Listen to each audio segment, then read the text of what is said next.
Who do the Lakers need more in order to find success next season? Austin Reaves or Giannis? Oh, it's Giannis, clearly.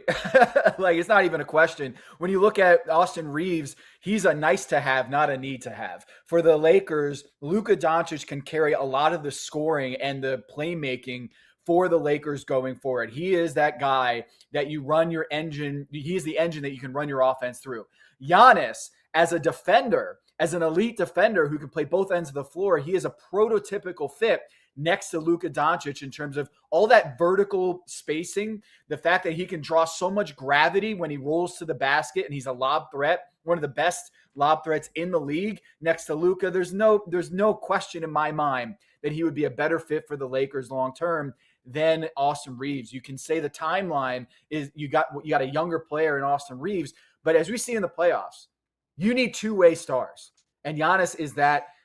He is one of the elite guys on both ends of the floor, an MVP, a finals MVP, and a defensive player of the year candidate every single year. Austin Reaves, I think, has been exposed as a defender in the playoffs. You can get away with it in the regular season, but not in the playoffs. And that's the key here is when you look at Giannis's age, you can certainly say, man, he's on the wrong side of 30. Does he really fit next to Luka? And the answer is yes. I think the Austin Reaves, LeBron James, Luka Doncic triumvirate there in Lakerland, that was more successful this year. But with Giannis and Luka, that is a perfect fit there in terms of their balance on both ends of the floor. Luka needs a guy like Giannis.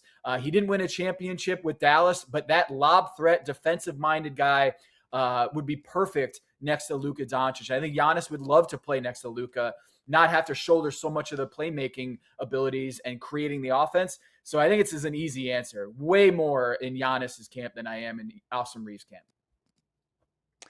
Tom, stick with the Lakers then, because I want you to put yourself in the shoes and in the mind of Luka Doncic.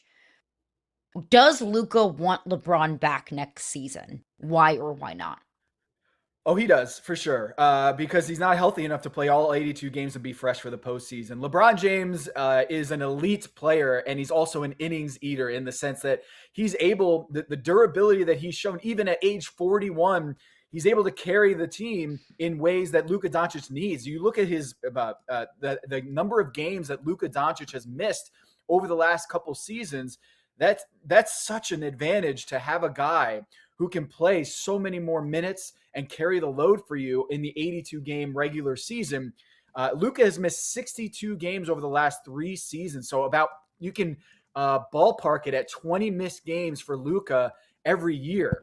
And so who is going to be able to step up in ways that you need in order to endure an 82-game season and keep Luka Doncic fresh for the postseason? It's LeBron. And I know it is kind of tough to believe that we're arguing that LeBron James is more durable and more of a stabilizer for a team in 2026 than Luka Doncic.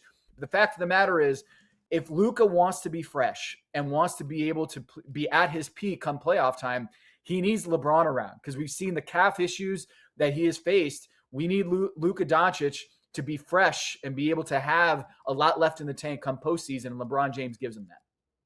So, okay, then I'll double. You're never supposed to double barrel a question, but I'm going to double barrel a question, Tom. I'm going to ask you 2 in 1 here.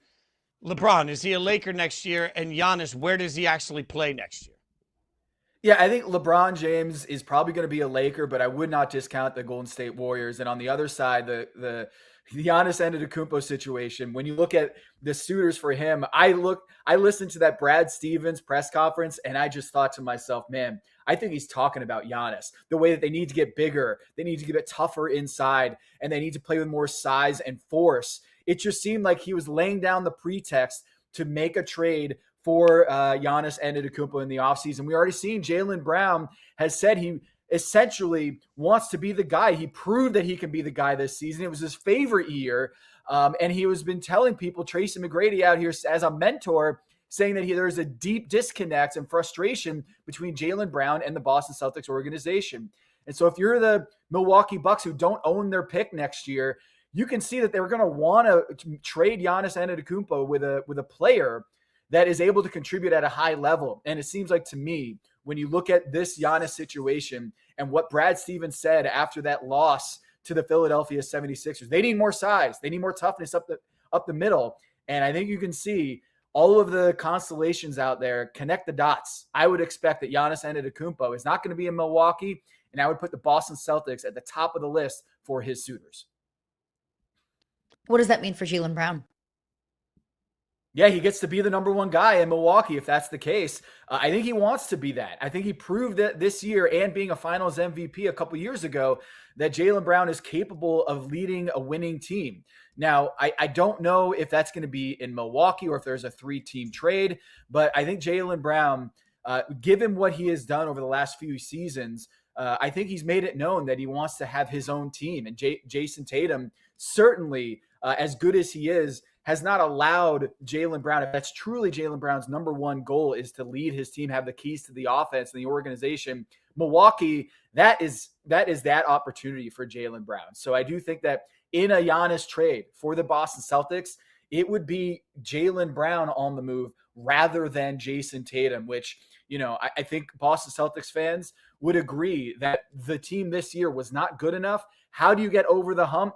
Well, if Jason Tatum is going to be on the trading block, I'm not so sure after an Achilles tear you're going to get that much more in return than Jaylen Brown, who established himself as one of the best players in the league. Yeah, Tom, I struggle to see the logic in trading for somebody. Like, I know Tatum's going to come back. We presume he's going to be 100%. But you're trading for a Giannis that, as you mentioned earlier, is on the wrong side of 30. If you look at the last 7 years, he's only hit the 65-game threshold, if we care about that. 3 of the last 7 years. He doesn't average 65 games a year. So you're trading for somebody on the wrong side of 30 that's injured, thinking that that's going to be the reason that you win a championship. Like, that just, it feels dumb to me to get rid of somebody that's healthy, that's an MVP caliber player, to get somebody in that you can't rely on to play games. Yeah, I hear what you're saying. And believe me, I am the number one guy that has been banging this drum about the lack of availability in today's superstars. But you also have to look at the redundancy of Jason Tatum and Jaylen Brown and just say, hey, if we get one of those guys, we can allocate our resources a lot better in terms of balancing the roster with a guy like Giannis than having 2 ball-dominant wings who do a lot of the same things. You look at the reason why the Jaylen Brown was able to win so many games this season was because of that system with Joe Mazzulla. But ultimately in the postseason, I think they're better off getting a guy like Giannis than having a lot of superfluous overlapping skill sets in Jason Tatum and Jaylen Brown. So yeah, I hear you that Jason Tatum and Jaylen Brown, they've played a lot of games together and been available together a lot more. But I would say that in terms of the skill sets, I think Jason Tatum and Jaylen Brown are not as good of a fit in terms of getting that defense and that elite defense. It was a lot easier to do that when you had Drew Holiday and Kristaps Porzingis on the team, but it's a lot harder to do that when you don't have those guys. And Giannis Antetokounmpo does a lot of the things that you need to win a championship.